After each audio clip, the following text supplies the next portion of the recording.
আজকে আমি C programming এর একটা পার্ট যেটা হচ্ছে সি কমান্ড সেটা কেন ইউজ করা হয় কোডিং এ সেটা আমরা আজকে পরিচিত হব।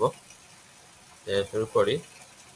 The commands in C are human readable explanations or not in the source code of a C program। মানে সি প্রোগ্রামের যে সোর্স কোডের বা নোটের একটা সেটাকে আরো ব্যাখ্যা করার জন্য সেটাকে আরো পঠনযোগ্যভাবে মানে করার জন্য এই জন্য সেটা সিটা ইউজ করা হয়। মানে সিটা হচ্ছে যে সোর্স কোডের একটা মানে প্রোগ্রামের সোর্স কোডের একটা অংশ এবং সেটাকে আরো পঠনযোগ্যভাবে সেটাকে আরো ব্যাখ্যা করা হয়। A comment makes the program easier to read and understand। মানে কমেন্টটা ইউজ করা হয় যে তৈরি করে যেটা প্রোগ্রামটা আরো ইজি হয় এবং সেটাকে আরো বুঝতে আরো মানে পড়তে আরো বুঝতে আরো সহজ হয়। These are the statements that are not executed by the compiler or an interpreter। মানে এই যে স্টেটমেন্টটা সেই কমেন্টটা কিন্তু কম্পাইলার দ্বারা কার্যকারী না বা ইন্টারপ্রেটার দ্বারা কার্যকারী না। There are two types of command in C language।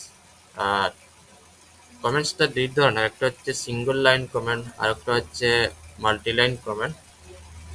R single line কমেন্টের এইভাবে একটা চিহ্ন দিতে হয়, এই যে দুইটা ডাবল ফরওয়ার্ড স্ল্যাশ, আর এটাকে হচ্ছে মাল্টি লাইন কমেন্টের একটা চিহ্ন।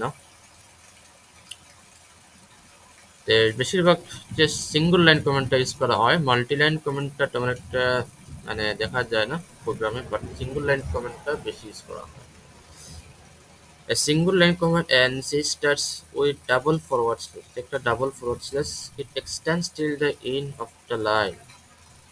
লাইন শেষ না হওয়া পর্যন্ত সেটি প্রসারিত হয় and we do not need to specify its end। আমরা একটা এই যে শেষ যে করবে সেটাকে একটা নির্দিষ্ট শেষ করার জন্য আমাদের একটা প্রয়োজন পড়ে না।